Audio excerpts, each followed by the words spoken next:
Welcome to Audible Interlude, a G.I. Joe podcast. I am your host, Dave West, code name Phantom, Troublemaker.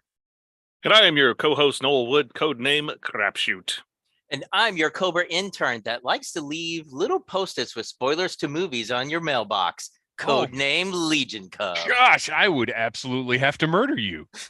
That is terrible. Although That's I will why say, I'm the bad guy. So in my workplace, for the most part, that my coworkers are not into like nerd stuff at all. So I have very little conversation with my coworkers. But every once in a while, I'll end up on shift with somebody who kind of is into like the Marvel movies or like casual. You know what I mean? The normiest of nerds. Right. Normie. Like, hey, do I need to watch the Marvel werewolf special to understand what's happening in Ant-Man? Like that kind of thing. We have the way the room is arranged, it's not always in the front of your mind who's there. And I inadvertently spoiled something about the second Thor movie for someone years and years ago, like right when it came out, and I still feel bad about it.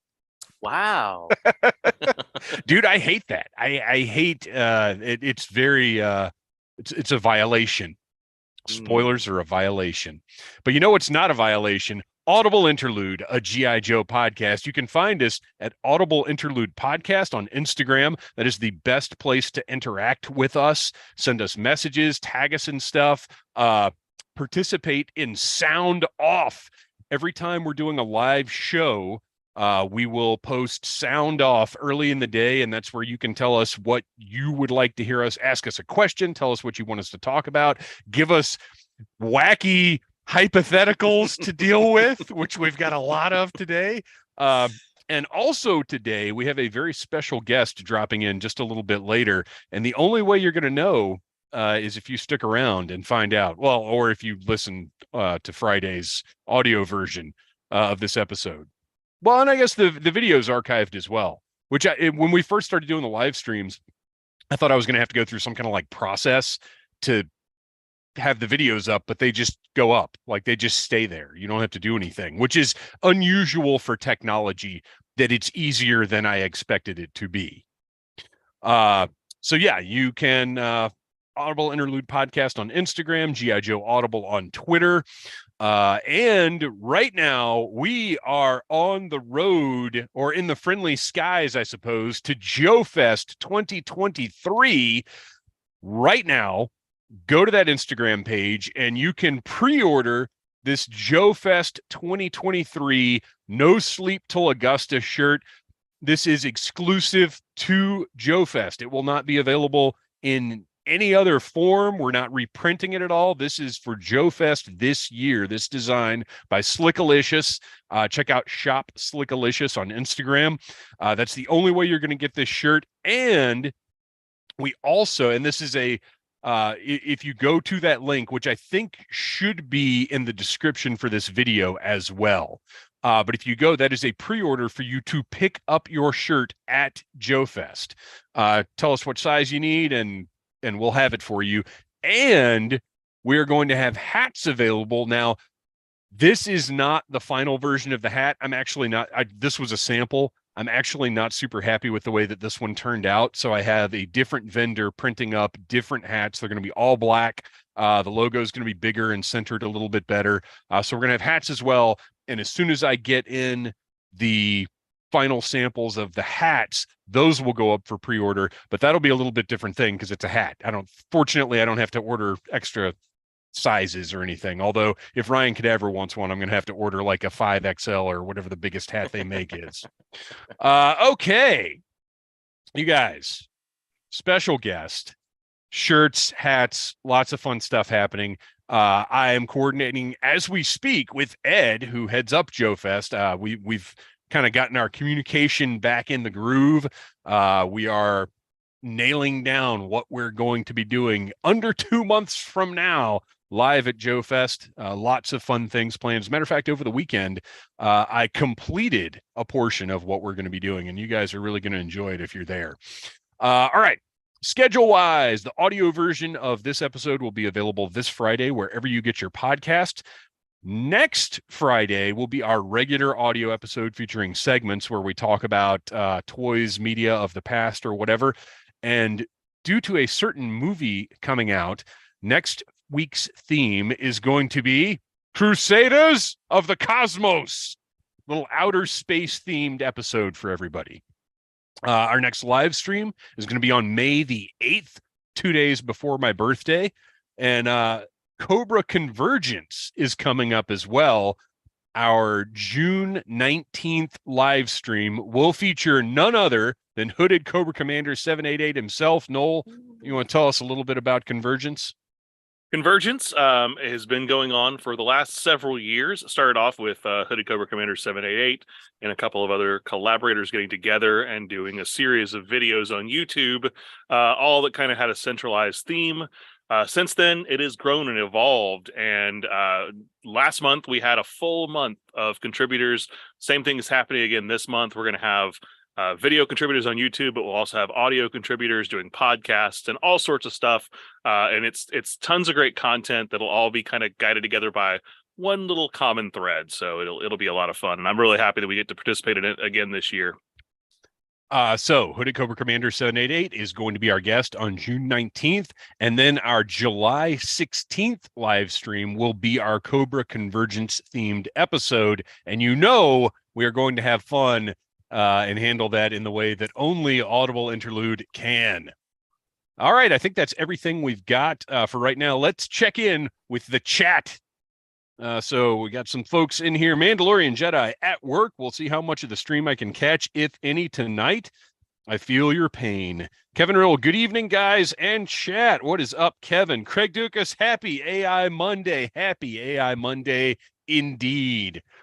Got mine. That's right, Kevin Riddles. You've got your shirt pre-ordered already. We'll have it there for you. Thor Golden Cub, superhero in the chat. Thank you to anybody who anything that comes in through the super chat or however this whole business works. It all goes to stuff like this. That money is used to make shirts, to make hats, to hosting, whatever, all the expenses we have for the show. That is, you guys are helping us out big time. So Thor Golden Cub, thank you so much. Hi guys, I'm working and got to catch this in rerun when I can really enjoy it. Have a great podcast. By the way, finding older Joes at Walmart for the old $21 price, even Dusty and Zorana. Spirit has become a shelf warmer at both Walmart and Target lately, I've noticed. I've seen both of those in a couple of different places. And at Target, at one Target the other day, I saw Falcon. And at a different Target the other day, I saw CoverGirl. So that wave is actually hitting now, too. My Target had one CoverGirl on the racks. And that surprised me because that's the most I've seen since the Python Patrol wave. Yeah, you don't see anything usually. Now, whether or not you want to buy that wave, we'll talk about in just a minute here. And Craig Dukas, that's right. Get your Guardians 3 shirts from Slickalicious. Shop Slickalicious on Instagram. Go check it out. Tons, not just cool G.I. Joe stuff. Tons of pop culture designs, cool original designs. That's the only place you can get them. So check that out. All right. Big news here. If you listened to the Legends of the Hidden Force interview that I did with Whiskey Jack Toys, then you learned a lot about that line. And since then, they have decided of their own volition to cancel the Kickstarter, to completely rework what they're doing, how they're offering the figures, realigning basically the whole thing, and they are going to relaunch sometime in the next few weeks. I think this is a good move. To me, it shows that they're willing to course correct rather than forging ahead with something that may not have been an optimal plan. Because I'll tell you, I loved all the figures they showed us. The tiers were a little weirdly restrictive. I think there are a lot of things they can do to adjust it and make it more appealing. Did you guys see this news? Due to my work schedule, I am again behind this week. Yeah, and I'm the same way. I saw there was news, but I didn't get a chance to really review it. Yeah, I can relate to that. Well, I'm back to normal sort of now. I only had 8 hours of overtime last week. So I'm kind of back to normal. So I've actually been able to, well, that's the funny thing though. I've actually been able to keep track of things, but there's nothing to keep track of. Like so little news happened over the last couple of weeks, but that's okay because we got plenty of content anyway between special guests coming up soon, and our sound offs and everything else. We're good, guys. We're good. We don't need the news. News is overrated. We make our own entertainment. We make the news. Well, I don't know about that. We will be tonight, though. We will be making the news tonight. We will be well, we won't be breaking the internet, but we'll certainly be making as much of an impact on it as we ever have in just a little bit here. All right. So Whiskey Jack Toys, everybody keep an eye on the Legends of the Hidden Force Instagram for updates there. I definitely still think it's a worthwhile toy line. I'm very excited about what they have planned. And if you didn't catch that interview, the video version is available here on the Needless Things YouTube channel and wherever you get your podcasts. So go back and check that out because it's these guys were just great to talk to. And speaking of the Needless Things YouTube channel, lots of reviews up. The newest wave of Joes have been reviewed. The first wave of Ultimates has been reviewed. The Cobra Escape 3-pack, that review is up. So as well as tons of other toy reviews that are non-Joe related. Let's see. So the current wave of Joes, did you guys get any of these? Yes. So excuse me, my cover girl came in, but not my Falcon yet. Yeah, I got the 3 Joes from the wave. And I opened them up. I opened them up just this past weekend. So cover girl, I overall pretty happy with. My biggest problem, like, I still say that her makeup and her portrait looks like an 80s supermodel to me. Mm-hmm. I think they did a nice job with that. It works for me. My problem with her is actually her left hip.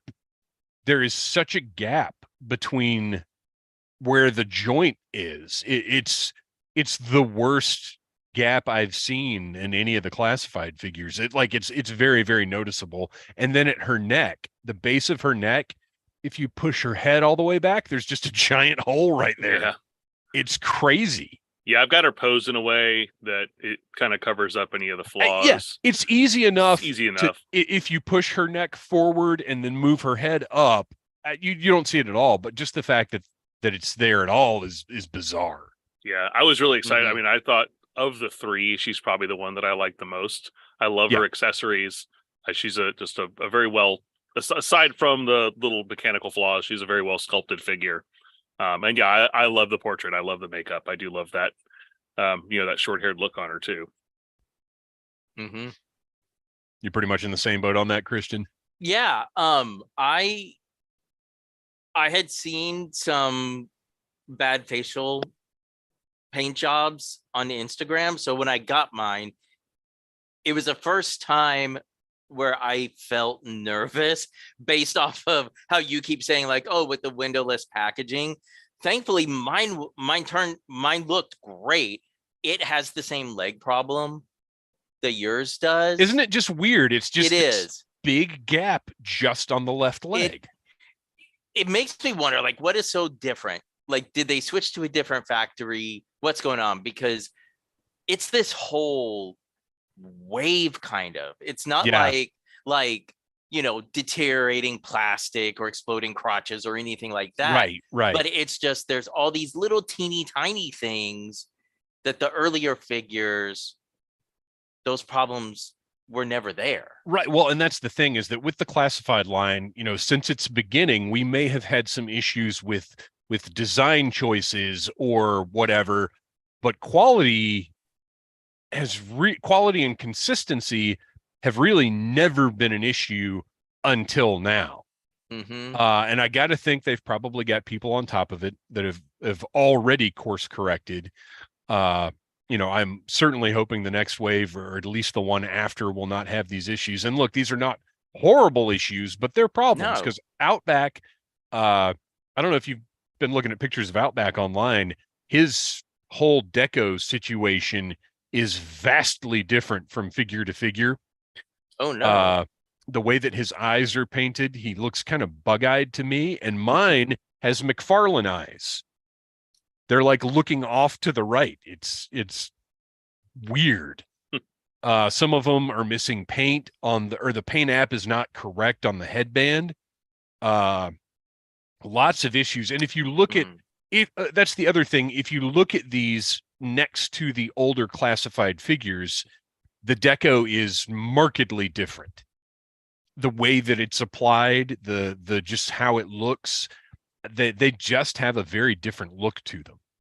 And plus my Outback's elbows are completely different, like ethnicity than the rest. That's the first thing I look for on and mine doesn't really have that problem. I mean, it's slightly off. Like you can tell it's a slightly different plastic, but it's like the color is not as bad as what I was expecting. Huh. Mine looks like Orson Welles from the Island of Dr. Moreau. It looks like that color. Marlon Brando, sorry. Marlon Brando from the Island of Dr. Moreau, that color skin, in Brad Pitt from the Island of Dr. Moreau. It's terrible. His elbows are just like white. And the rest of his skin is pretty ruddy. Because when you said it was a different color, I was thinking, well, gosh, the figures that sort of have like the V-necks now, like I think Rakondo has this where, the paint job for his chest skin is so vastly different. That's a little different. Right. That's what was going through my head. And then you sent that picture of that elbow and I was like, that looks like somebody took a part from the test shot prototype and put it on your figure. And if you look at the production photographs of the figure, the arm, like I had to look at the arm hair on mine to realize it was arm hair. I was like, is this some kind of weird sunburn? Because it's kind of spattery almost. It doesn't. And if you go look at like Hasbro Pulse for the figure listing, it's very clearly defined hairs. They just missed some stuff. And really the biggest issue, I don't think we even need to talk about Falcon's ugly mug. Well, real quickly, I have seen a lot of people on Instagram that removed the paint from the lips, and I wish I could remember who, but it's just been within the last couple of weeks. There was somebody who on Instagram posted a reel showing you how to use hot water to sort of reshape the face. So my gosh, really? So there's actually, and when it was done, he looked infinitely better, but we as the consumer should not have to put forth that much effort to get a good looking figure. But I'm going to try it when I finally get mine, because I've seen a lot of really good head swaps on them too. Oh yeah. Yeah, where they did. I think the best one I saw was there was a Peter Parker figure from Marvel Legends that they used, and it looked phenomenal. That one's good because he's got a little bit of a smirk, so he kind of looks like that cocky Falcon look. I've got a drawer full of heads I need to go through because I can't leave that one on him. Otherwise that figure I think is the best of the three probably total overall. I said I Cover Girl's my favorite, but aside from the head, like I really like that figure. I like his accessories. The only problem I had was the first time I tried to put that backpack, I bent the peg for the backpack because the hole was too small. Oh, yeah.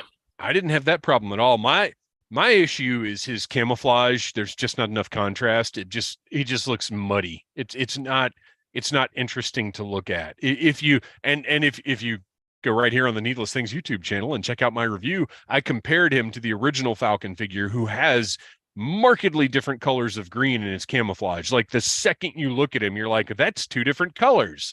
Whereas with this one, it's just not enough. They need to do better. And Outback's pants are the same way. Mm-hmm. They just need to do a little better. Yeah. Now that I've said Outback's pants, I'm thinking Outback does he even have camouflage on his pants? He shouldn't. Yes. But they should just be green, shouldn't they? Or does he have camo? He has camo. He has camo? The original okay. figure has camo. Okay. I just reviewed this like 2 weeks ago. I should remember all these things, but I'm getting old, folks, and I've got 8 million different things to remember at this point in my life. I just wish that Falcon's backpack had the bent down antenna. Well, I wish they had done what they did with one of the 25th anniversary figures and had an actual radio in the backpack. Yeah. Like that would have been really cool. Not necessary, but it would have been really cool. Yeah, I just think that's one of the more iconic parts of his look is having that bent antenna. Well, you could bend it. Yeah, you could. Put a little piece of wire in there. Take apart a coat hanger. Be fine. Or a pipe cleaner. All right. So current wave is, not as bad as it initially looked like it would be, but definitely has some issues that hopefully get addressed by Hasbro for future waves. So speaking of there not being any news, oh, here we go. We got some chat going on. I got to check back in with our chat here. Everything's going nuts. You guys are hyped tonight. Mandalorian Jedi checked in for a second. Craig Dukas, have a theory, and I think Kristian nailed it. Different manufacturing company, possibly. I can tell you from experience that China has a shortage of low-ton injection molding vendors at the moment. Oh, that's interesting.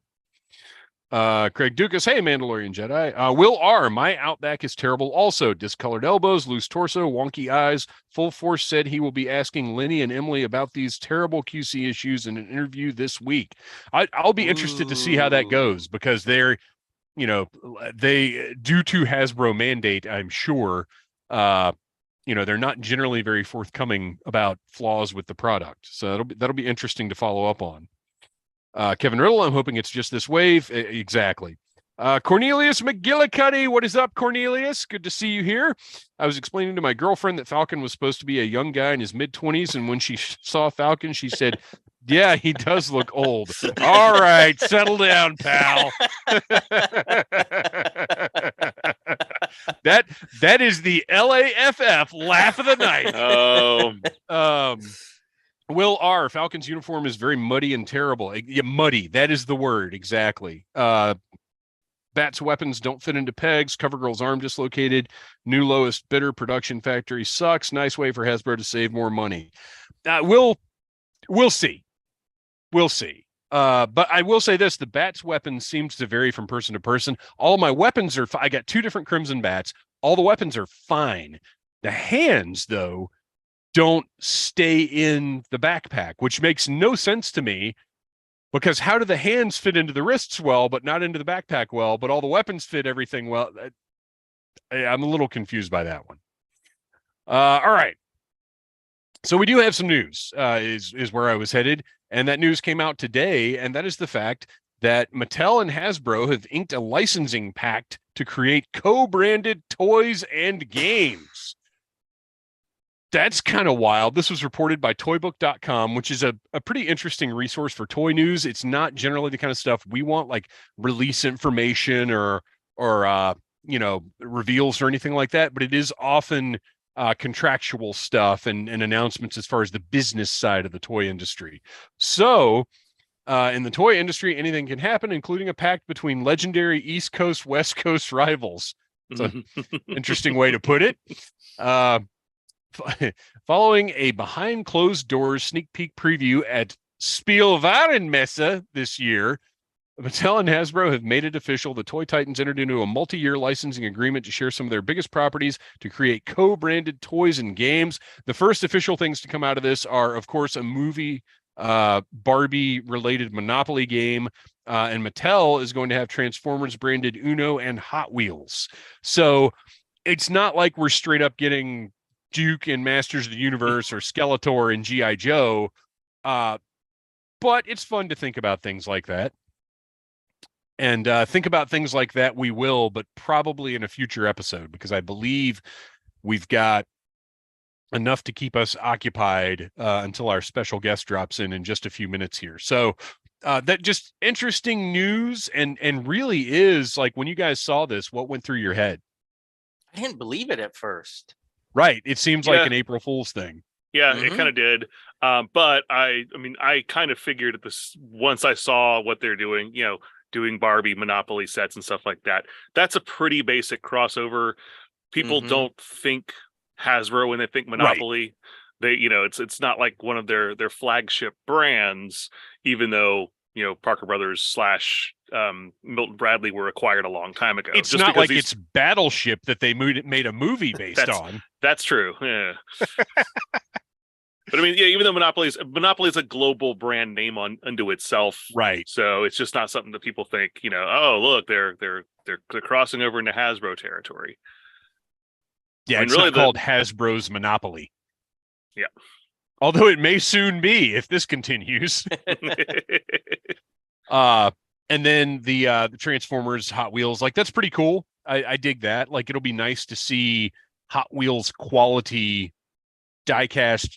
If you're a kid playing with Hot Wheels and Transformers manages to stay relevant, like having an Optimus Prime Hot Wheels rig is pretty awesome. Like, yeah. And it's an easily collectible item too. And that's, I think, one of the challenges with Transformers is getting that, oh, well, I'll just buy this. Right. Price point. They've done this with, they've done Micro Machines because they were owned by Hasbro, but they're not anymore, I don't think, are they? I think they're Jazzwares now. Are they Jazzwares? I believe and then they've so. done the Jada Toys stuff with the little mini cars. Yeah. So, I mean, that's an opportunity. Mattel can see that and say, Hot Wheels is the best known brand of miniature cars.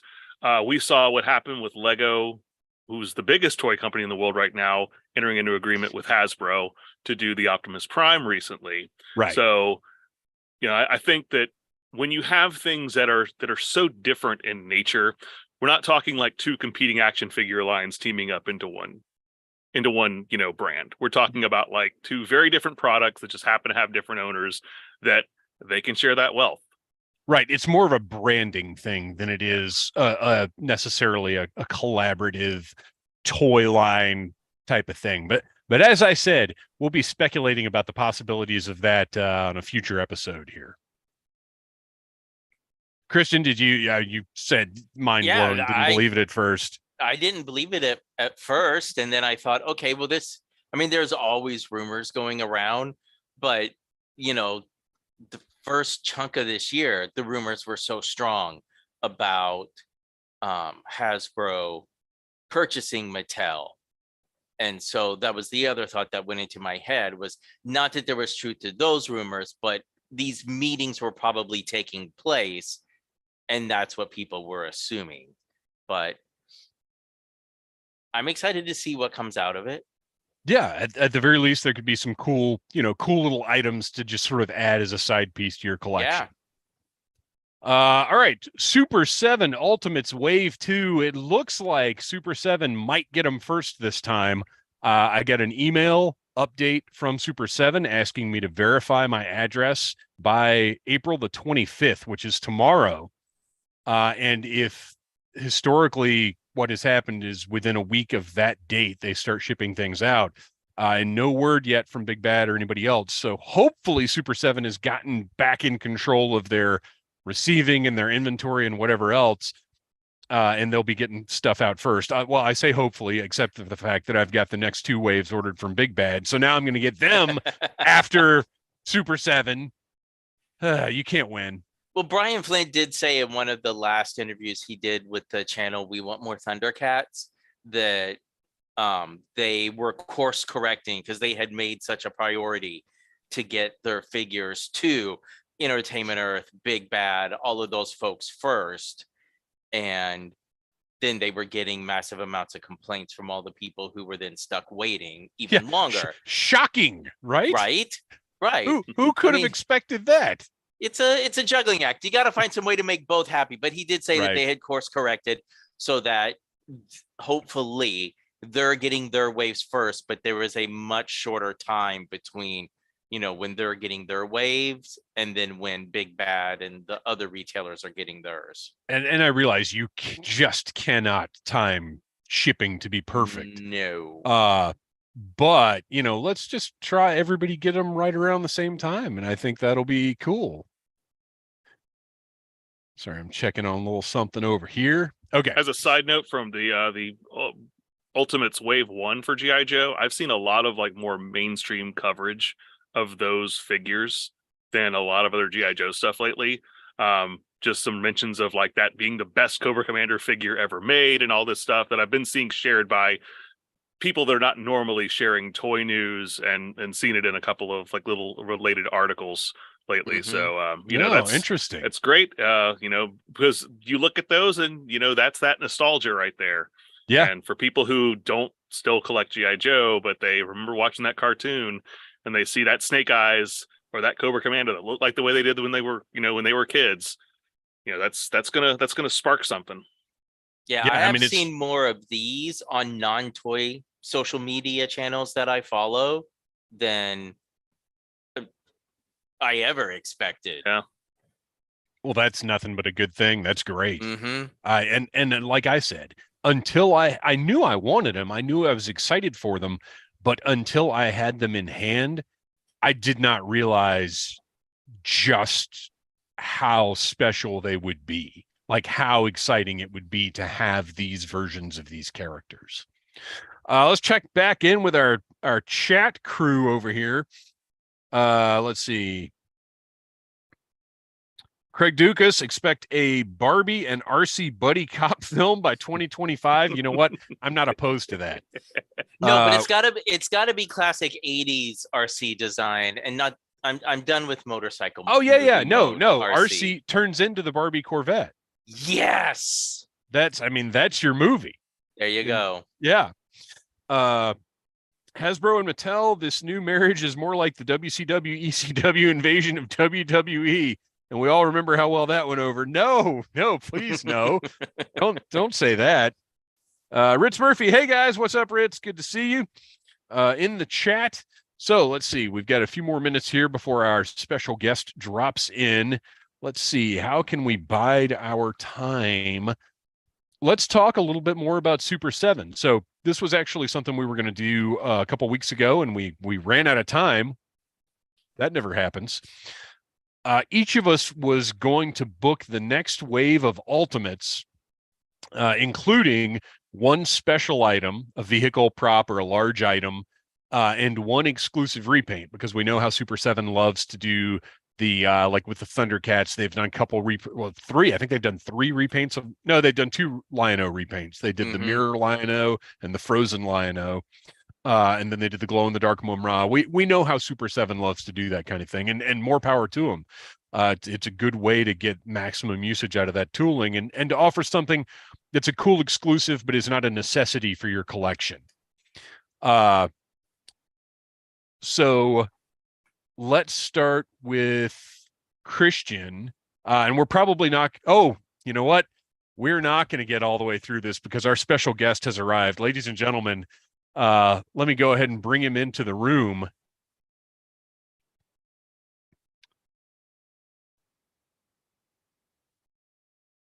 We need a doorbell sound or something. We do. We need something. Ding dong. So, ladies and gentlemen, from the frozen war zones of Canada and the Great White North, with a mic in his hand and a rhyme in his mouth, for one night only, joining us here in the South, Audible Interlude Podcast. Give it up for the Word Boogaloo! Yo, Joe. Hey. What is up, man? It is great to see you here. Great to see and hear you. Hey, what's happening? So, we can hear breaker coming through? Yeah, you're coming through great. And clear. You actually sound better than any of the rest of us, but that's to be expected. I think that is impossible, Dave. Your dulcet tones, I could just hear you talk about, box art for weeks. Well, we've done it, so hang in there. All right, bring it. So you're dropping in. I gave you kind of a little list of things that you could talk about if you wanted to, or we can just hang and do what we're going to do. Did you get a chance to think about like something you'd like to bring up, an instrument of destruction beyond the 80s, anything that caught your eye? Like, hey, let's talk to these guys about this thing. Yeah, well, Star Wars, and I think no. Now you're talking my language. Wait, is it wrong podcast? Wrong podcast. No, but we'll schedule Star Your Cast starting next month. There's the G.I. Joe crossover we did not know we needed until tonight. Oh man, dude, with little Joes to go in the Star Years. Yes. All the Star Years repainted in like Joe colors. You know what I want? I want that awesome Super 7 Cobra camouflage on the Starrier with the saw blade in its chest. Let's make this happen. I don't even know who did Starriers. Tomy. Oh, yeah. So there's a potential Hasbro connection there. The little silver and gold men and characters that sat in the robot heads, those would reappear in other toy lines. I feel like Zoids? Maybe even Zoids, and the cockpit could almost like they could almost fit in the cockpit of, let's say, like an early one of the Transformer planes or something, right? Yeah, I feel like some of the Transformers had like little spots those guys would have fit in. Well, the original micro change figures that that they came from. Oh, sorry, the not micro change, but Diaclone. Yes, Diaclone. Yeah, where they actually had pilots. Yeah, so I think that was all just interchanged pieces. I mean, it was a free for all back then, right? Takara and Tomy, and I don't know how they were all worked, but if only we could all get on the same page in that way now. Although Mattel and Hasbro making it happen, we'll see if we get Skeletor in the Cobra before too much longer. Well, I mean, Mattel He-Man's got all the snake people. You got King Hiss and Snake Mountain. You got all those people. And then, I mean, Man at Arms is basically He-Man, G.I. Joe. He-I Joe. Oh, man, make this full happen. Loadout. I feel like there's another guy with a lot of guns or something. He's probably called Rio Blast. Rio Blast and Fast Draw. Put them together. Yep. Ready to go. So, Bergie, what did you hit on to talk about? G.I. Joe, right? G.I. Joe in general. We can talk about Joe. We can talk about. I didn't see Tomahawk on your list. Has Tomahawk been discussed? I don't believe we have talked about the Tomahawk yet. Are we going to talk about the Tomahawk? Is it time for Instruments of Destruction? I can always talk about the Tomahawk. All right, I've always got one within arm reach, at least. Mine is actually hanging. Well, okay, so mine is the later, 2012, I think, the Target exclusive one, the Thunderhawk or the Hawk. Eagle Hawk. Because those two birds should be named, should have a vehicle together, right? Yeah, absolutely. That makes sense. It's like cat dog. Exactly. Yeah. So, we'll talk about the Tomahawk. Mine's actually hanging from the ceiling, so I can't just reach up there and grab it. But we can do that. Our Instruments of Destruction, featuring our special guest, Word Burglar, talking about the really, because I mean, the Dragonfly was such an iconic vehicle, right? But when the Tomahawk came out, it changed everything because it's man. Oh, beautiful. Missing landing gear. If anybody's got some landing gear, hook me up. I think, let's trade.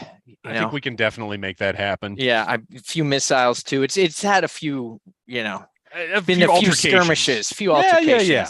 There was a condor in here the other day, and it just like blasted it.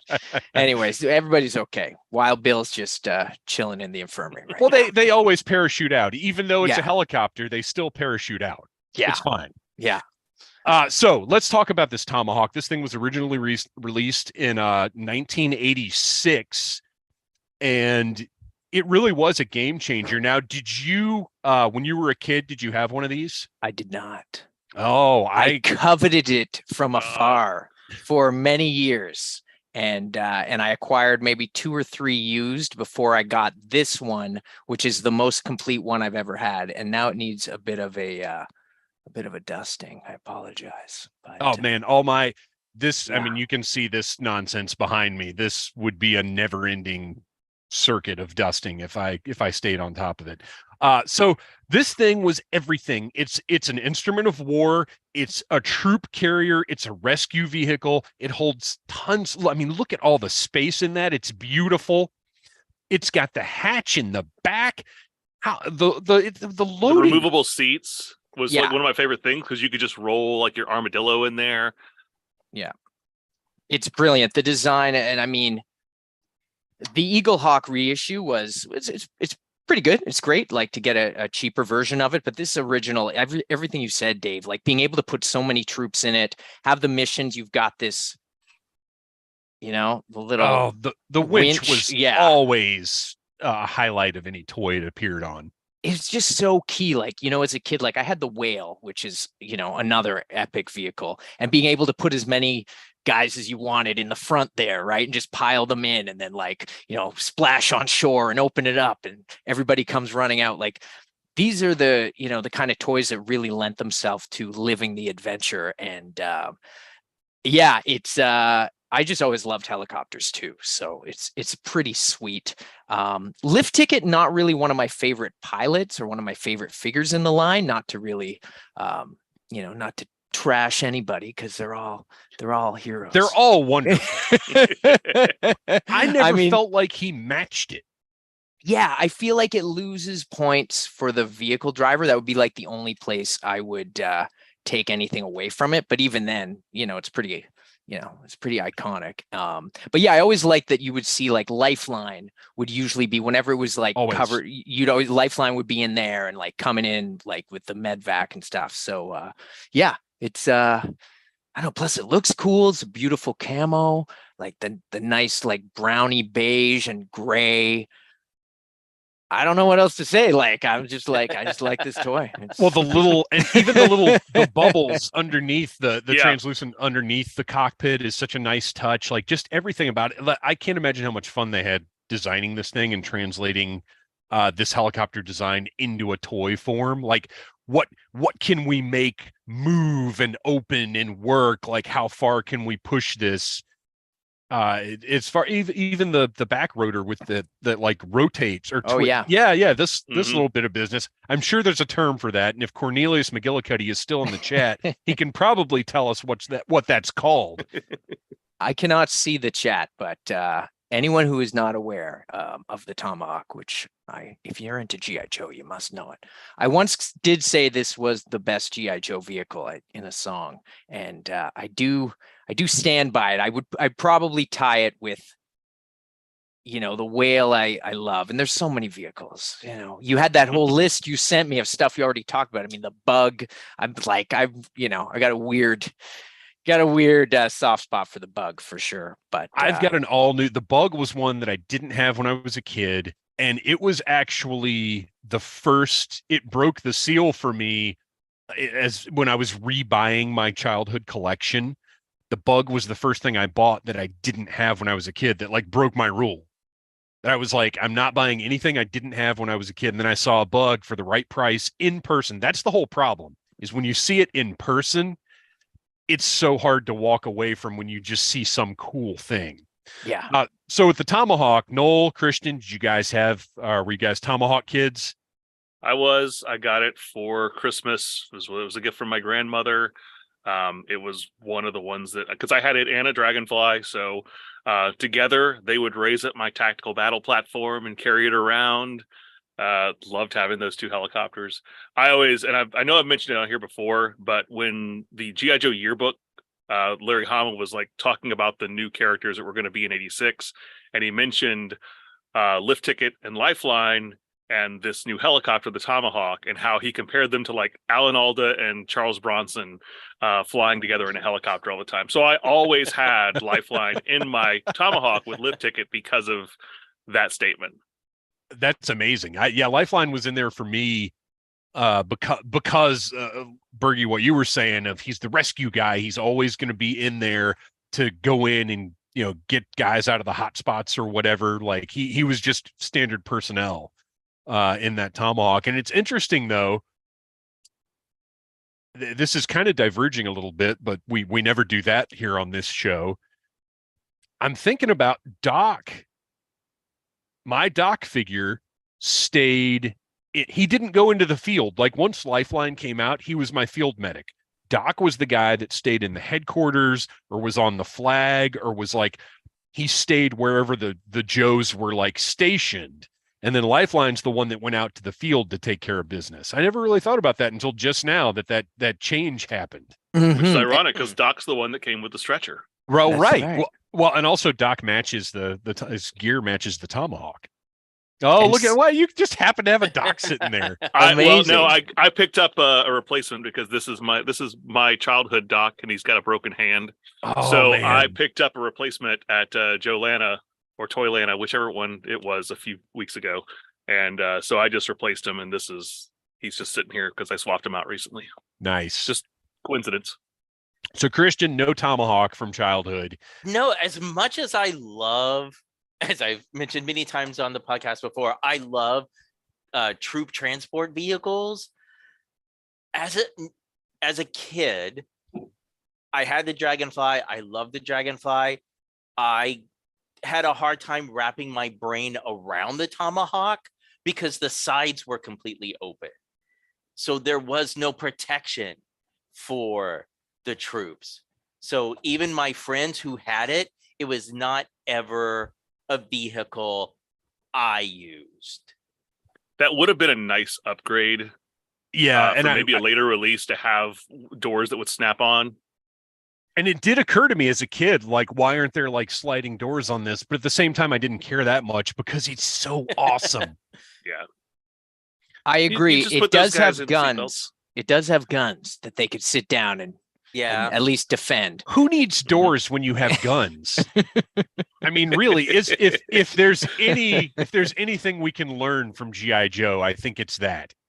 You don't need doors when you have guns. That's right.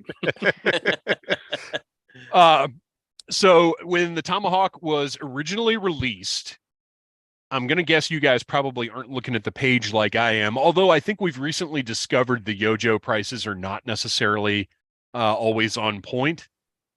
But, oh, wait, Noel, you had a site. What was your site? Battlegrip.com. Battlegrip.com. Okay, so according to yojo.com. Can I guess? Yes, please guess. Sorry. Yeah. I didn't mean to cut you off there. No, that's fine because that's exactly what we normally do.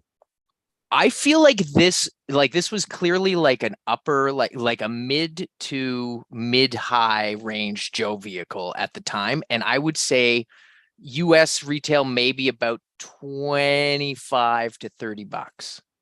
I think that's an excellent guess. Kristian, Noel, do you guys want to close this without going over? I'm looking at Battle Grip right now, so I cannot say. I would say, based on my experience of going through Yojo's prices, I'm going to say something ridiculous like $17.99. So according to Yojo, it's $12.99. That's not possible. There's no way. No. According to this newspaper ad from 1986 that is scanned on Battle Grip, the Tomahawk is $14.99.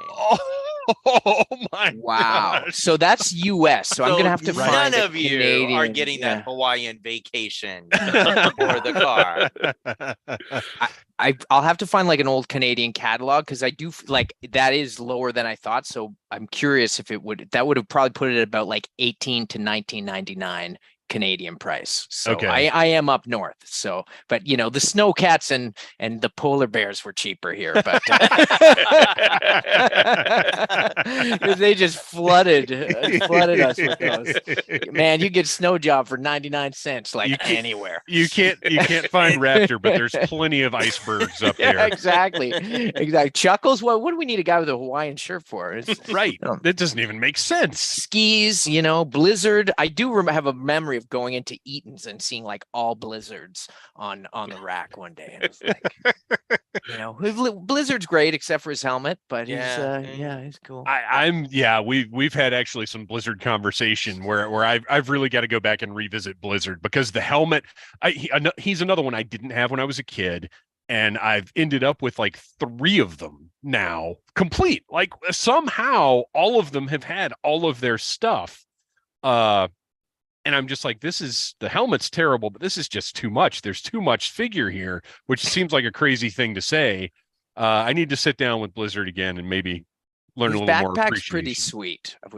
Well, and he's got the snowshoes, right? Like snowshoes and the skis on the backpack. And his skis are way cooler than snow job skis. Yeah, and it becomes like a little toboggan-y thing. Yeah, I do. I need to sit down with him and kind of play around with him a little bit more. All right, so Tomahawk, top tier G.I. Joe vehicle. Came in G.I. Joe the movie, got attacked by some crazy flying squid things. Carried our rawhides, not quite into battle, but just an iconic Joe vehicle. And again, they really hit a sweet spot with like the whale and with the Tomahawk, where it's this cool combat machine, but you can load tons of figures into it, and that just made it cooler. Do you guys remember who else you loaded into your Tomahawk? Or Kristian, who would you?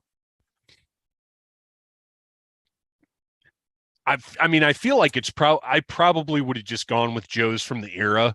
It's like an 86, like a leather neck, wetsuit. Like you throw everybody in there. And I had my roadblock in there with that machine gun on the side. I knew I always had him there. Yeah, and you know what? Now that you say that, I do feel like I had the version 2 roadblock, because he's the only roadblock I had at that point. And those are pretty killer looking little machine guns. So yeah, that would make sense. It probably would have been like a rock and roll, a roadblock. I mean, you guys kept saying Lifeline, and play-wise, I never put my medics in air vehicles lest they be shot down. So that's a good point. Safety that's first. Why I actually have to think on this one, because well, this will be for a future episode. We'll have to set up a mission utilizing the Tomahawk and determine what they're doing and who's going on the mission. G.I. Joe Operation Stuff My Tomahawk. Yeah. Well, the open doors make it perfect for paratroopers as well, right? So you can get like airborne and I'm not fall and everybody I'm not putting crazy out. legs in there because the guy just cannot stand that figure. Man, I like the alternate look that I've seen online where people, instead of putting those straps between his legs, they just kind of wrap them around again. Like mine's sitting on my shelf and he's standing like on one leg with the other leg. Like, that's exactly what mine's doing. I've got him on a battle stand and he's just like, yep. Yeah, that's just what you do. All right. Well, that was awesome. Word Burglar. Excellent choice. If you've got rhymes to put down and you got to go, I understand. However, you're more than welcome to stick around for the rest of the show and give some input on the rest of the G.I. Joe stuff we got to talk about. We've probably got about 20 minutes, half an hour left. It'd be my pleasure to hang out. Yeah. Awesome. I thought we were talking about Joe's for like 24 hours. I'm ready to go. Good. we are going to set up a Cobra-thon for later in the year. That's what I thought. Yeah. That's what's going to be happening. So what we're going to do, our next segment is called Sound Off. And it is where the Audible Interlude podcast Instagram page, every day that we've got a live stream, we put a post up early in the day that says Sound Off. And we ask for people to tell us what they want us to talk about, pose bizarre hypothetical scenarios about G.I. Joe, whatever the case may be. And then we go in and we take a look at what they said and we talk about it here on the show. So first, we got to check in with the chat. I've been neglecting our chatsters. Everybody very excited to see Word Burglar here. Excellent surprise. This name, we got a new individual in here. To Blave F.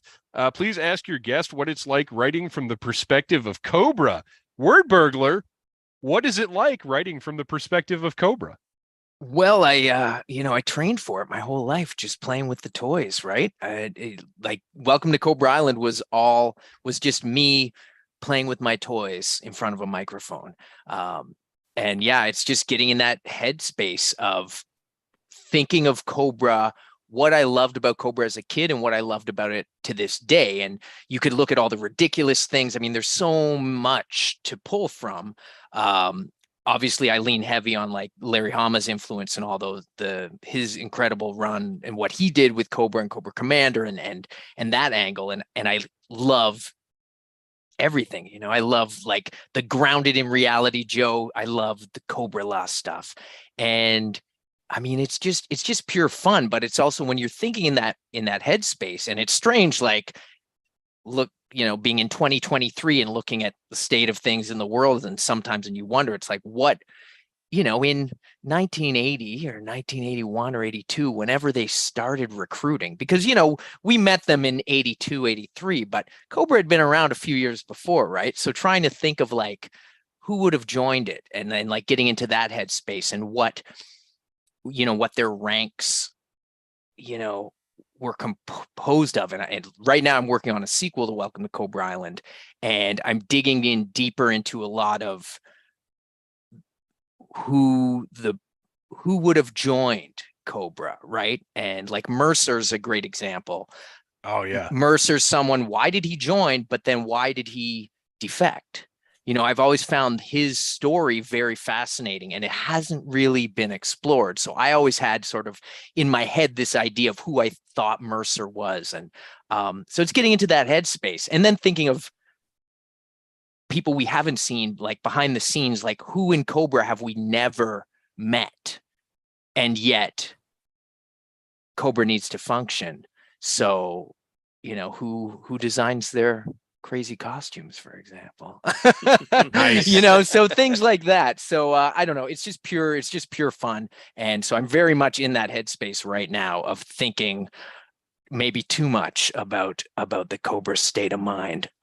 The opening track on Welcome to Cobra Island is really kind of like a recruitment song, which I've said, like where it's just you're hearing a Cobra trooper just sort of introduce someone to what's going on here and give you sort of like the tip of the spear and be like, here, like this is, let's dangle this in front of you. Does it interest you? But yeah, I like the idea that Cobra could attract everyone from mercenaries and villains and rogues and criminals to just people who were just sort of found themselves on like the wrong side of the tracks for whatever reason, and just were lost and confused, and Cobra played on that, right? Like just not to get disenfranchised, and not to get too much into real world stuff, but thinking about it, because I've been thinking about it for over 30 years.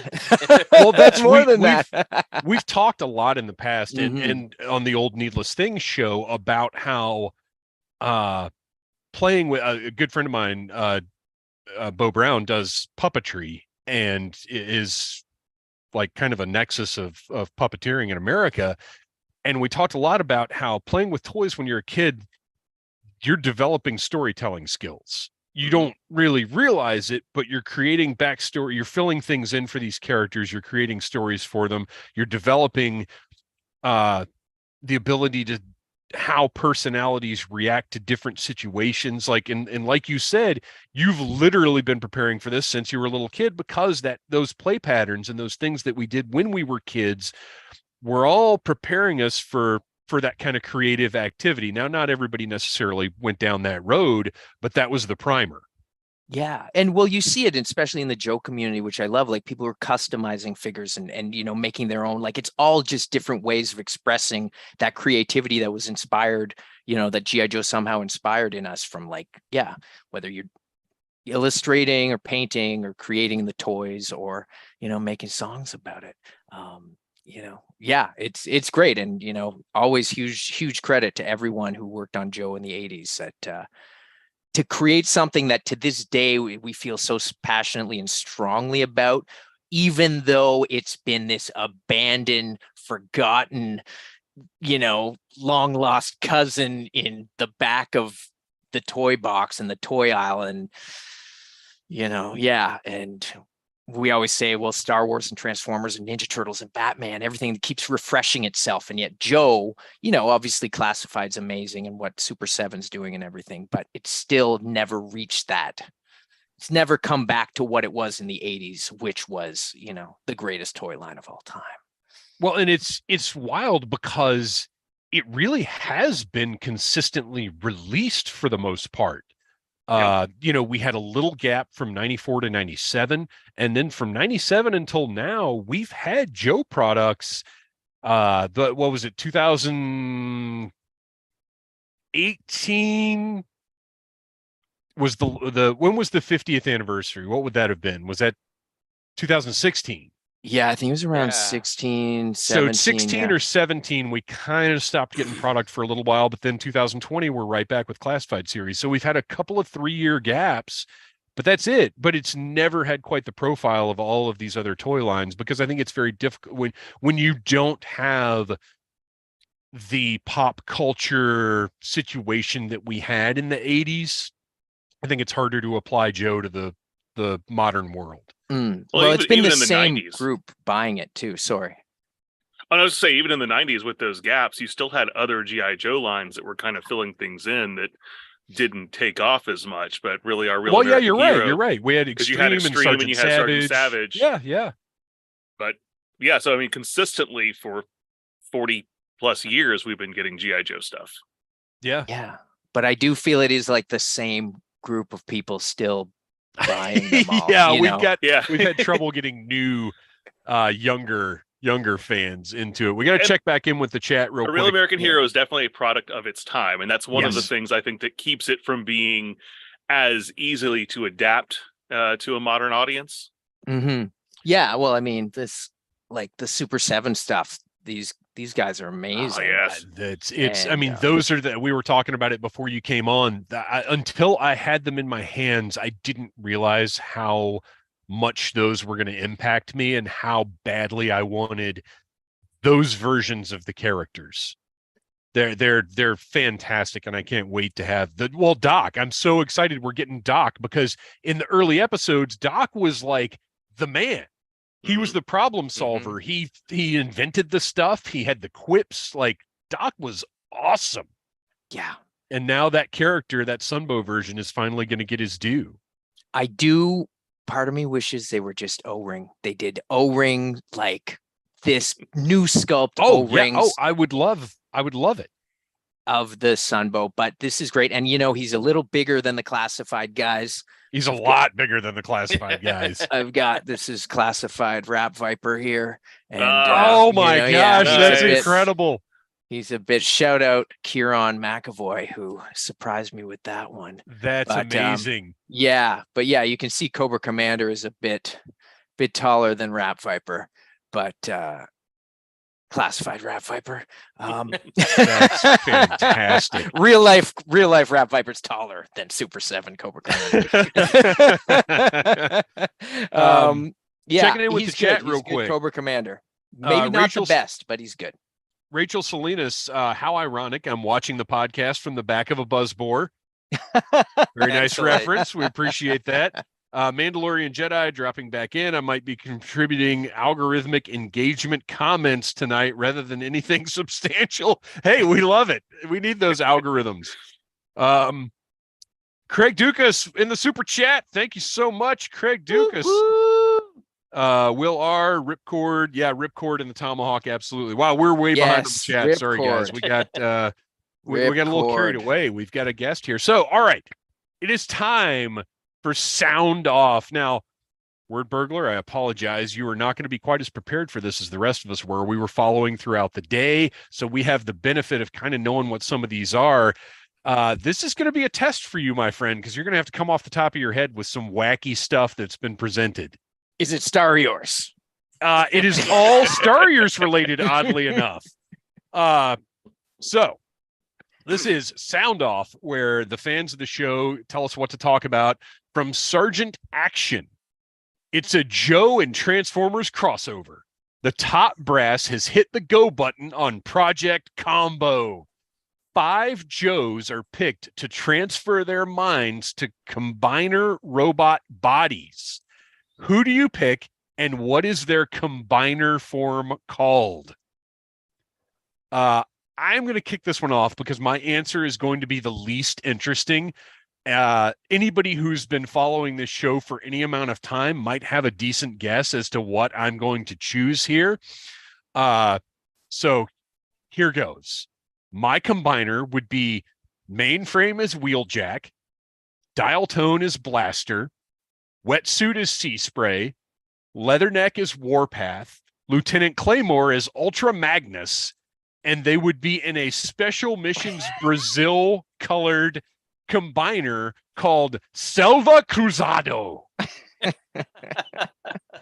Because literally every answer that I have to any question is Special Missions Brazil.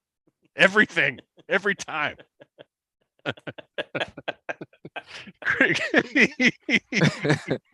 Kristian seems to be having an event right now. Noel, do you want to? We're going to give Word Burglar a little time to think about this. Noel, have you got one? So I also didn't get that much time to think about this because I was working. But that's right. You're kind of on the spot too. I did throw in just kind of a theme of little Transformers that I like, and it just happens to be a perfect 5. So I've got, once again, Cutter as Sea Spray, Roadblock as Warpath, Ace as Power Glide, Crankcase as Beachcomber, and Countdown as Cosmos. So the 5 mini Autobots from 1985. And as far as their combiner name goes, I didn't quite get that far. I couldn't think of anything clever, but that's just the 5 that I would put together, and their G.I. Joe counterparts. Just call it Ocho Cinco, and you're good to go. That's fantastic, though. I love that you linked the year to that's great. Kristian, okay, what you got for us? So I went by Combiner Wars rules. So all of my Transformers are actual combiners from the Combiner Wars. Well, I think all of mine are too, because after you said that in our chat, I was like, okay, because I was sitting here thinking about like Defensor and Devastate, because I do not have the depth of Transformers knowledge that these guys have. So I was like, I know Devastator and Defensor and the Stunticons, and that's and I have your Defensor, by the way. I bought it off of you in like 1998. Oh, is that where that went? Yeah. Okay. Oh, that's right. I remember that now. It was like a reissue of the original one, right? No, I think yours is the original. Yeah, yours is the really. Yeah. I box up. I start every 3 to 4 years. I start collecting Transformers again, and then I think I can't do this, and I box them all up and put them away. Apparently, in that event, and I sold them to Noel. Right, yeah. Right. All right. Anyway, Kristian, your notebook. So I have Skylinks as the body, and he is paired up with Psych Out. So I have a very calm yet egotistical, arrogant leader. Then I have Cover Girl as Afterbreaker. I have Leatherneck as Rook.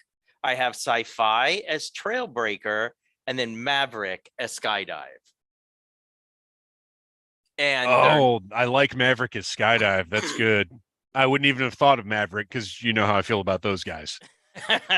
Well, I figured, I need a little bit of futuristic in there if you're going to be combined with Transformers. Oh, but what an obvious selection to use Battle Force 2000 as combiners. Oh, man. We got to revisit that.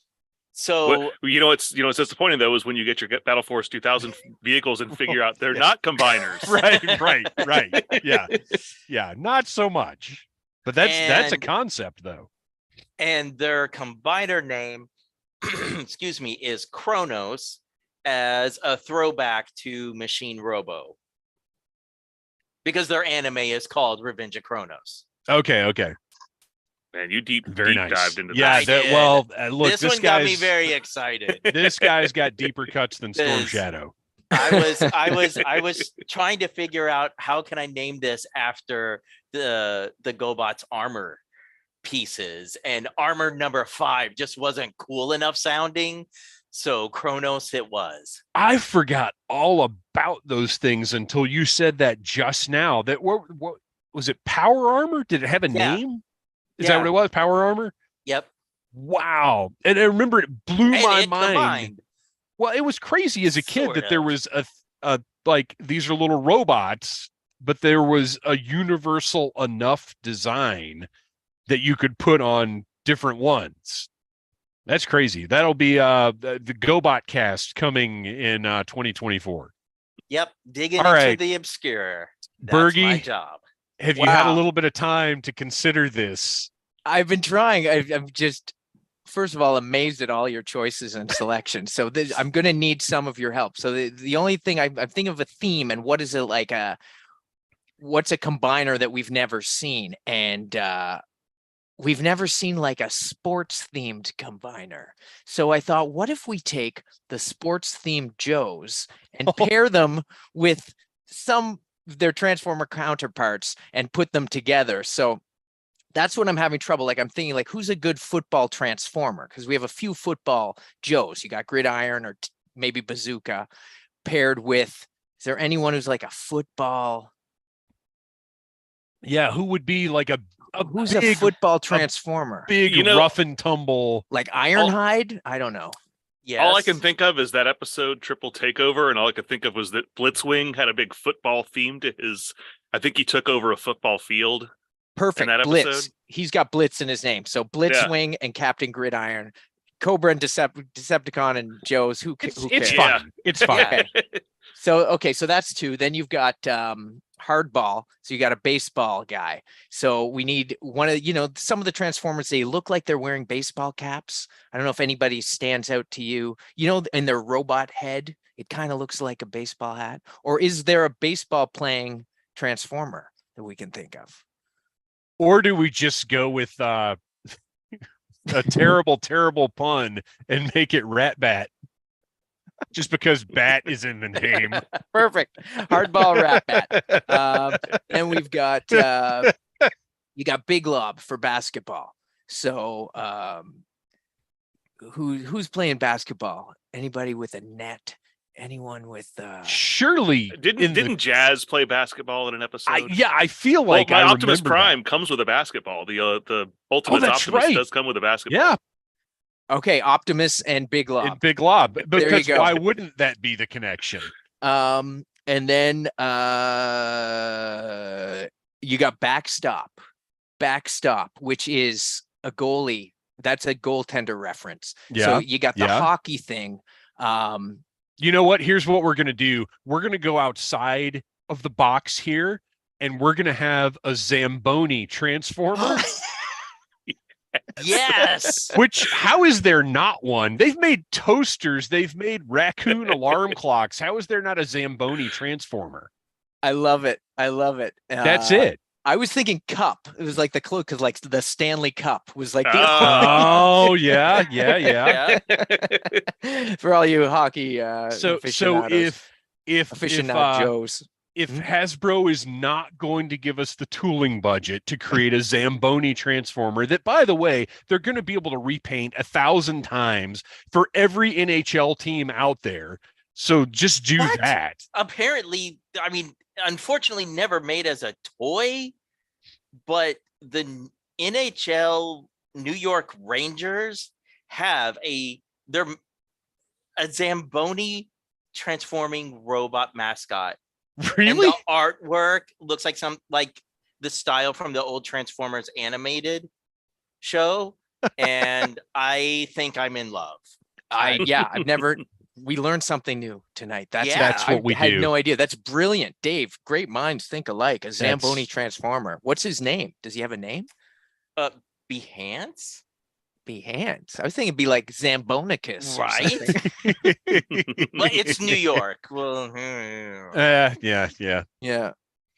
That's okay. So wait, excellent. that's only 4, and then who's another? What other sport do they have? Well, there's fridge. Like football is heavily represented. Yeah. Football and baseball, and there's no lacrosse guy. You've got Big Boa for the boxing. Does Sergeant Slaughter count? No, Thrasher has his lacrosse thing, right? Oh yeah.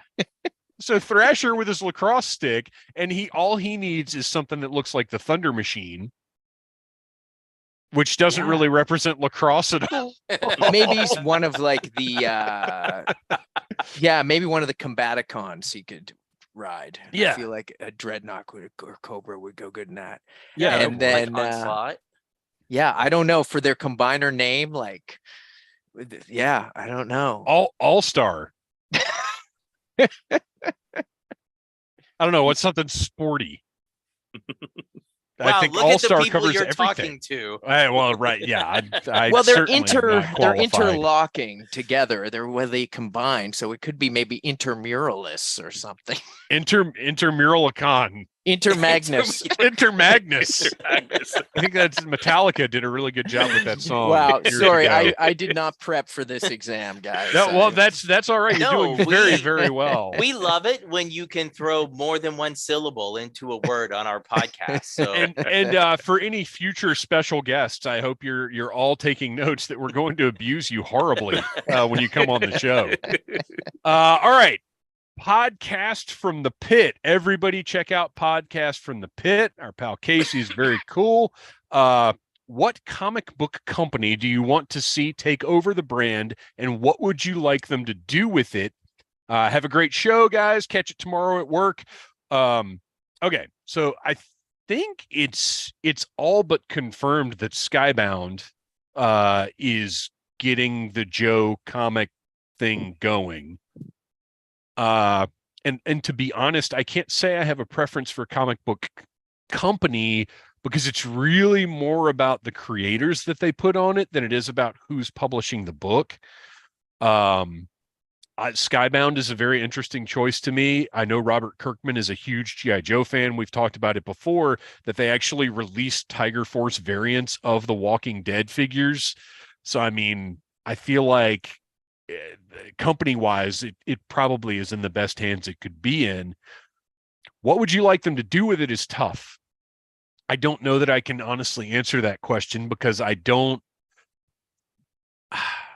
know what stories. Here's what I would like. We've talked about this over and over and over again on the show. What I would like them to do with it is figure out this retroverse, figure out this amalgamation of G.I. Joe, Inhumanoids, Visionaries, Mask, all of it. I want somebody to figure that out, to put money into it, to get a Kevin Feige behind it that understands these brands and how to adapt them for modern consumption. That's what I want. And even if it's just in comic book form, if we never get a movie, if we never get toys, whatever, give me great stories like that. And IDW tried it with Revolution. And it just didn't pan out for them. I think because they didn't believe in it enough. Get a great creative mind behind it, and let's do this with these brands. And I said back then, and I'd say it again now, if you're going to do that kind of crossover with all those different Hasbro properties, your linchpin has to be Transformers, because it's what ties all those other things together, I think. Plus, It's the most mainstream property. So I think if you can get the people behind Transformers to also work that in there as well, but Hasbro's been very protective of with that brand in particular. Well, and rightly so. Like, they have to be cautious about Transformers because it's their only reliable cash cow. Yep. So I get it. I get them being a little tentative about tying these other brands into it. But, and this is a deeper discussion for a different podcast, I am of the opinion, I feel like much of that with the Revolution was Hasbro mandated. I think, Dave, you are correct that IDW's heart wasn't in it because it wasn't a concept necessarily that they came up with. Right. I don't think it was in-house. It was like, here's a bunch of round holes. Now make these square pegs fit in them because we want to do movies, even though we haven't really built each of these as an individual property. So when I was thinking of this question, I really loved what IDW did. They got me back into reading G.I. Joe comics. Initially, right. However, with that being said, one of the things I've discovered as I've gotten to be an older comic book fan is fandom gets too bogged down in continuity and everything has to tie in together. So that made me go, I would actually like to see a company like Dark Horse get the G.I. Joe property where it's not an ongoing series. Put out one, maybe two miniseries throughout the year that are based around very specific missions. And you can sort of loosely have some continuity, but you're not tied down to it. If you decide, this Joe that was killed off in this mini series, I want to use them for this next story, and we're just going to put this next story in a different time in Joe continuity, do it. Tell the story you want to tell, because that's what's going to make us fall in love with it. And that's what's going to be compelling, is when the creators are invested, and they get invested because they're able to do what they want. You're basically talking about like a BPRD type thing, and that's brilliant. Exactly. And I didn't even think of that. Yeah, Dark Horse, I mean, they did have it briefly during Extreme, which was a rough time. Oh. And I remember there's a Frank Miller cover of Joe. And there's, I think Frank Taryn did a backup story, which was kind of cool, but it was the G.I. Joe Extreme characters, which, look, if that's your bag, that's great, but it wasn't for me. Yeah. Yeah, and I love, like, when you were talking about the Dark Horse taking it, like when they first did all their Star Wars comics, like that was, they just do little mini series here and there, like Dark Empire and all this stuff, Tales of the Jedi. Those were fantastic. I love that Skybound, if they are the actual new publisher. I love that.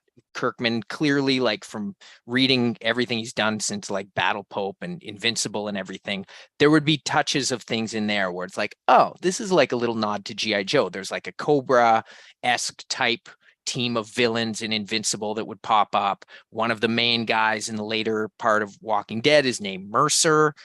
I don't know if that's by accident. And yeah, of course, the Tiger Force, and he's of that era. So I know he grew up around G.I. Joe and He-Man. And I agree with you, Dave. It's all about who takes it on.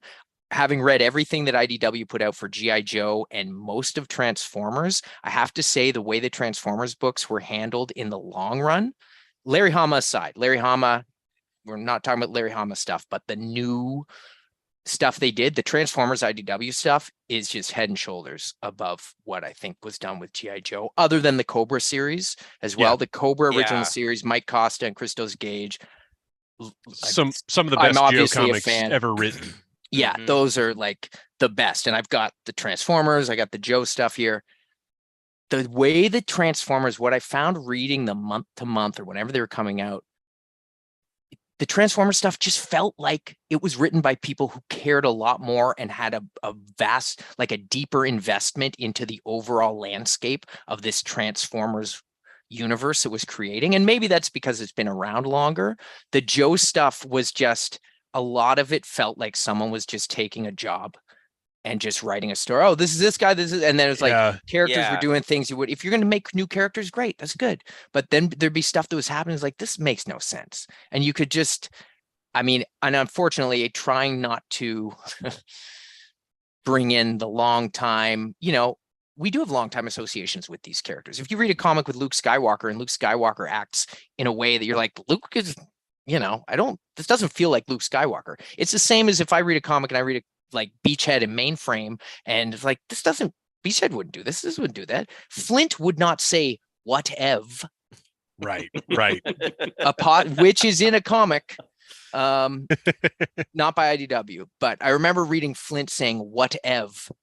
I was like, isn't it funny how those little things can just throw you off? And I think you're exactly right. It felt to me, it got to a point where it felt like writers were just putting a G.I. Joe skin on stories that they already had that were not necessarily intended for Joe. And they were just like, okay, well, let's see. Okay, this can be this person. This can be this person. They didn't feel, look, I go back to the DDP G.I. Joe series, and I love that stuff. And Brandon Jerwa and everybody, like Jerwa for sure. Yeah, man, they loved Joe. They knew it. They were doing their best to honor everything that had come before. That's exactly right. America's Elite. That stuff felt like Joe. And that's not to say there's plenty of good stuff from IDW, but anyway, it's important that somebody be invested and care about Joe. Noel, do you have any thoughts? I know you're not as deep into the comic scene. No, and I haven't been reading comics of any kind in a long time, so I'm probably not the best one to talk about this.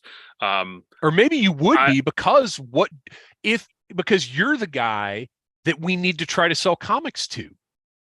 Like, so I love what they did with the initial Devil's Due, where they it took place in modern times with characters from, at that point in time it was 15 to 16 years ago, but they aged them up, and it was done in like a real-time fashion. You introduce kind of a new generation of characters. I don't know, we may be a little bit beyond that to do it in real time now because it's been 40 years, but I always like doing that kind of thing. Honestly, I would be fine with a complete, just a brand new reboot as far as an ongoing series goes. I haven't been following Larry's books in a while, but you know, if they want to continue with his ongoing story, that's fine. Do that in a different book. But to me, it doesn't really matter as long as it's something that you can get reliable distribution on. So a bigger company would be preferable. I mean, even if it winds up in the hands of a Marvel or something like that, that's fine. But again, because I haven't been reading, I'm probably not the best person to have insight on what the best distributor is going to be for it. Well, Renegades was great. Sorry, just what you're saying. Yeah. I would love. Renegades is my favorite animated series. If we're not gonna get the next season of Renegades, somebody should adapt it into a comic, because I've read little bits and pieces about what it was supposed to be, and I very badly want to see it in some form. And see, that would be. And, you know, it's so funny, talking about, look at how IDW has handled Ninja Turtles and some of the stuff that they've done with retelling some stories that never got told, and the Last Ronin, and like it's like with Transformers, you can tell IDW, the creators there, love Ninja Turtles and are very devoted to that mythology. There's a lot of possibilities for great G.I. Joe stories, and the main thing is just having people that care about G.I. Joe running the show. Mm-hmm. And if it is going to be Skybound and Kirkman, then I think that will be the case, and we'll see. We'll see. Well, I have my pitch ready for when it's announced. All right, put it out there, Kirkman. Give Bergie a call. You'll be good to go. Printing money. I got like 60 issues sitting over here, just ready to go. Let's go. All right, Rocket Bunny Hatch. Hey boys, I knew about the Joe Transformer crossover in the comics, and then my wife told me there is a Joe Gem crossover. Is there another that I should be aware of? Now I'm off to find a copy of that Joe Gem comic. Okay, so this came in. I don't know anything about a G.I. Joe Gem comic. So no. Is it just a cover? No. So there was the San Diego Comic-Con one shot that was supposed to kick off the whole combined universe. Gem actually doesn't make an appearance in it. Synergy is in it, and she is the computer that is more or less the narrator, combining everything. So, because at the time obviously being a Gem fan, I was reading the IDW Gem comics, and there was never an actual G.I. Joe Gem crossover. It was just that bit with Synergy. Other than Hector Ramirez. Well, yeah. Well, yeah. Which, by the way, somebody out there, Super 7, Hasbro, I don't care who, somebody get me a Hector Ramirez figure, please. Yeah. So what I came up with, because really, honestly, G.I. Joe crossovers are kind of few and far between, but I will say this, Danger Girl G.I. Joe, way better than you expected it to be. Really, really good fun. Which, look, I've got Danger Girl tattooed on, if I can turn it the right way. I can't get to the camera with this. I've got a Danger Girl tattoo on my arm. Big fan of J. Scott Campbell. Huge fan of the Danger Girl comic, because it's like Disney princesses being James Bond. Like, I loved those comics. And the Danger Girl G.I. Joe crossover is perfect, because if you go back and you look at the G.I. Joe series Bible, one of the descriptions was, well, think of it like James Bond, but an animated series for kids. So that was actually a really good crossover. We've talked about Infestation on the show before, and while it was not a direct crossover, it was an IDW event that involved a lot of their comics. And it was, the first one at least was very, very cool. It's not terrible. No, I I think Crystal Ball maybe shows up in Infestation. Yes. Yeah. Mhm. Yeah. It's been a while. Yeah, since we I read reviewed it. that way back early, like on one of our early episodes. Yeah, Yeah. we did. I think we did it for one of the Halloween episodes or something. Yeah. Yeah. Yeah. Infestation. Yeah. Yeah. It was. I mean, it's a cool story, and it involves GI Joe, Star Trek, Ninja Turtles. I think there's one more. Maybe Transformers. I don't know, but anyway, Transformers were part of Infestation. Yeah. For Ghostbusters in the second one. Yes. Yeah. Yes, they were the second one. That's right. That's right. But yeah, check those out. And then the last one I've got, it's we all know there have been lots of Transformers GI Joe crossovers, but one of my favorites, mainly for the artwork, was the one that Dreamwave did, written by John Nay Reber, with art by Jay Lee, who's one of my favorite artists in the entire world. And it takes place during World War II. Yeah. And it's very like if you're familiar with Jay Lee's art, it's very stylized and like dark, and I don't know. I love that comic. Now I have not read it since it came. Well, no, because I bought the trade, so I read the trade when it came out. But it's been years since I read it, but I loved it at the time. Yeah, that was 20 years ago almost that came out. Something like that. God. Yeah, because I read it when it first came out. Oh, that's all of the. Oh, nice. If you can find this omnibus, so worth it. It's funny flipping through though. Is the Jay Lee one even in here? Because I remember that. It's so weird and different. It may be like kind of outside of well, and the fact that it was Dreamwave. It wasn't an IDW thing. Yeah. Oh, is Or that all the DDP. IDW stuff? This is the DDP stuff. Okay, which okay. I am actually very fond of the Tim Seeley bringing Cobra Law in with Unicron. Yes. And everything. I think that was actually a very brilliant move. I think Tim Seeley is a very underrated creator. Yeah, I just got his new comic, Local Man. Yeah. Thumbs up. Yeah, he's I really dig his stuff. Hack Slash is one of my all-time favorite comics. All right, and finally, Mandalorian Jedi, always in here with some good questions. If you were able to produce a G.I. Joe video game, what would it be like, and what do you think of past and current games? And I got to tell you, I played there was an NES game, right? Yeah, and it was not very good. Yeah, I disagree. I rented it I rented it one time when I was probably like 10, 11 years old. See, I played it. I guess I was a little older than that.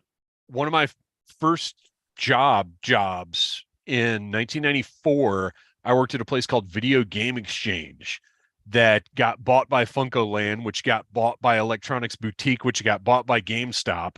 But Video Game Exchange, well, I actually ended up as a store manager there, and we were encouraged, we want you to play every game in this store. And I remember playing an NES G.I. Joe game that I, for whatever reason, hadn't had when I was younger, and it didn't do much for me at the time. But this was 94, so by that time I had played more advanced stuff, and going back and playing an NES game. Now going back and playing an NES game is cool and nostalgic and fun, but in 1994 it felt like it felt like going and playing Pong. It just didn't do it for me. And then I think Operation Black. Well, no, I played the arcade game because they had that at MomoCon a few years ago, and that was actually pretty fun. And then Operation Blackout, yes, it could have been more, but it's a blast. It's really fun to play, especially if you do the multiplayer. Yeah, I'd like a better game, but it was way better than I expected it to be. What about you guys? What have you played? What do you think of them? I never did get around to playing Operation Blackout. It was one that I kept meaning to buy on the Switch, but I never got around to getting it. So I didn't play it. And I presume that if I were going to design a Joe game, it would probably be something in that vein where you would do either a first person or a third person shooter type, maybe do a combination of mission based and kind of melee, battles and stuff like that. Maybe do a partial open world with some storyline. I don't know. Yeah. But have lots of characters to select from. I think that's a big part of it. My what I would want, and I don't know how to translate this into modern video game talk. I want a G.I. Joe game that's like the first Teenage Mutant Ninja Turtles NES game, where you have to figure out which character is best to use. That's what I was thinking with the storyline. So once you get into the level, like let's say you're playing as Roadblock, who's the tank, and he's just going blasting stuff through, and then you find out, you know what? This level I need some more stealth. And you call in Snake Eyes. Like, Snake Eyes, we need you. And Snake Eyes comes in. You're like, okay, now I can handle this level. I need to sneak around. I need to climb up some rooftops. And gameplay wise, look, I'm always going to go back to the Arkham games. If you can make anything like Arkham City, do it. So you're Joe's and you're in like maybe a modern super high-tech version of Springfield. Cobra has totally taken over, but it's not like a small town. It's like a big city, but they've turned it into Cobra. You can't leave the city, just like Arkham City. But the different areas require different skills of different Joes. Maybe they're specific, like in the Arkham games, you had the Riddler challenges.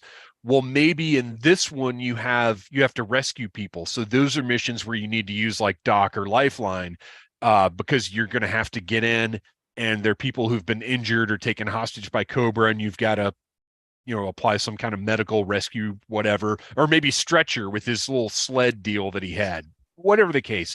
But figure out a way to make it, because the Arkham games are a lot of different kind of games, especially when you get to Arkham Knight and the Batmobile levels. Well, then you get the opportunity where you can throw in some vehicles. Like but it has to make use of the variety of specialties available in G.I. Joe. Mm-hmm. That's why I was thinking, and what you just described fits it to a T, except I was thinking like an more open world version of the old DuckTales game, where you're not trapped in one city, but you've got basically different places around the world that sort of fit the different themes to Joe. So it's not like throughout this whole game, I can have Scarlet to choose from each city. It's like in the Desert Pyramid level, here's the 5 Joes that you can choose from. Some of them might be good for the mission. Some of them might not. When you get to the Arctic mission, okay, yeah, you're going to have Snow Job. You're going to have Iceberg. You're going to have Blizzard. You have to get Blizzard's helmet, its own character. Like, a combination of those will be great. You're right. You have to work lines that I was thinking. Yeah, you have to work the environments in. You're totally right. Yeah. It can't just be one setting. It has to be a globe-trotting type of thing. You're absolutely right. And air. On a primitive level, that's what the NES games tried to do, where you could swap out different characters. Totally like a DuckTales thing I could see. And Capcom actually did the second Joe game. It's kind of like Bionic Commando, side-scrolling, and you can switch out your characters. But I would love to see what you said with DuckTales, but also like a mix of like more like a Metroidvania kind of game, or Metal Slug, if anyone's ever played Metal Slug, essentially like Contra. But yeah, different missions, unlockable characters, downloadable characters, where if you're playing this on, say, Switch, that's where I do all my gaming. It would be so perfect for a side-scrolling Metroidvania. Yeah. Maybe pattern it off the first few mini-series, Mass Device, Revenge of Cobra, Pyramid of Darkness, Arise, Serpentor, Arise, and you have a few levels, and then more characters are introduced as you progress, and then you can backtrack to those levels. Oh, now that I've unlocked Alpine, I can climb up the side of the mountain and find the thing in here and unlock so-and-so and save so-and-so. And now that I've got whoever's spirit, I can do this thing. Yeah, like I think a more side scroller, like you're mentioning DuckTales or like Contra or Super Metroid with multiple characters could be very innovative, as opposed to trying to reinvent what's already been done. Like everyone's like, do a Call of Duty G.I. Joe. Well, you got Call of Duty already. Right, Yeah. Well, and along those lines. Oh, go ahead. I was going to say, like 90% of my gaming is Lego games, and they all do have a very kind of similar format to that, where you go through certain worlds with certain characters, but as you unlock, you go buy those characters, then you can go back to those worlds. Oh man, and access different parts of them. GI Joe Lego, a Lego GI Joe game would be perfection. Oh yeah, I doubt that they're ever going to make that crossover, even though we now have a Hasbro Lego precedent with Optimus Prime. But I don't think GI Joe is going to be something that's going to be Lego friendly. But I've still got my Creo, Terradrome. It's pretty amazing. Oh my gosh. Yeah. But yeah, I mean, if you could do something along those lines, it's not a Lego game, but it does have a similar gameplay style. It very similar what you were just saying would be a really good way to incorporate and have a lot of playability and like replayability among those levels. Well, and on the toy video game tie-in front, WWE right now is launching a program where you buy a WWE Ultimate figure and it comes with a code that unlocks that character in the new game. So how cool would it be? You get the classified Tiger Force Dusty or whatever, and you unlock that in the game. Like, what a great, that synergy. We all love synergy, right? Marketing. It's what we need.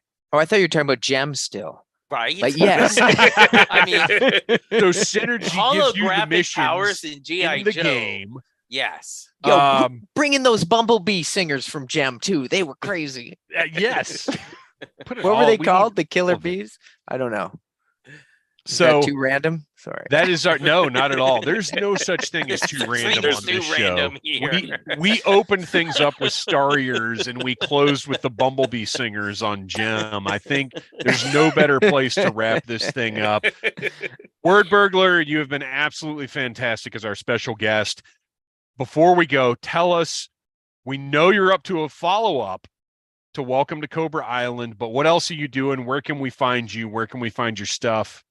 I got another first new album coming out. It's not the Cobra sequel. I've got a new album coming out this summer with a little GI Joe inspired jam on there that I think people will get a kick out of. It's not GI Joe, but I think GI Joe aficionados will definitely pick up kind of what I'm putting down on it. And it's called 1980 Force. And that's the single. There's a video for that we've got custom action figures in, and it's a lot of fun. I'm very, very excited for that. So the album is actually all themed around a comic book store, a fictitious comic book shop, and the things that go on around this comic shop and the fandom there, and some original IP. I don't know. But yeah, so it's so that'll be out this summer. Third Burglar is an album of mine, which we're going to be doing a vinyl crowdfunder for, which is starting second week in May. So we've put out 2 records on crowdfunding already, Cobra Island and the MacGuffin Device. So hoping to do a third, which is my 2012 album, Third Burglar. So it's basically like a 10th anniversary, 11-year anniversary release. So hopefully, and it actually has a song Fred Braca on it, which was a precursor to Cobra Island. So I hope people might check that out. But other than that, look, I can be found just wordburglar.com, videos and music and stuff like that. And honestly, this is just super fun to be here. So thank you so much for inviting me to come on and geek out with you guys. This is I enjoy the show, and it's always a pleasure when we get to chat. So thank you. Man, thanks for dropping in. I mean, it was great having you here. So before we go, Noel, why don't you tell us a little bit about The Finest? The Finest is an international GI Joe costuming club, and we have chapters and garrisons throughout the United States, Canada, the UK, and Ireland, Chile. We have members in the land down under as well. So we got members all over the world. If you've ever thought about dressing up like your favorite GI Joe character or GI Joe adjacent character, it could be a Dreadnought, it could be a October Guard, anything Joe related, any era. Check out the Finest Recruitment Center on Facebook. Check out thefinestcc.com. We also raise money for a fantastic charity called Canines for Warriors. So help us put some money towards some military vets and some dogs. And everybody remember, go to Audible Interlude Podcast on Instagram. Get that link in the stories. get our exclusive JoeFest 2023 t-shirt based on the original Beastie Boys tour shirt. Kristian, where can we find that toy photography that you do oh so well? You can find me on Instagram and flickr.com under Legion Cub. And thank you, everybody in the chat, for hanging out with us. Noel, Kristian, thanks for talking about G.I. Joe again. Word Burglar, you were fantastic. Thank you so much. And as always, Yo Joe. Cool.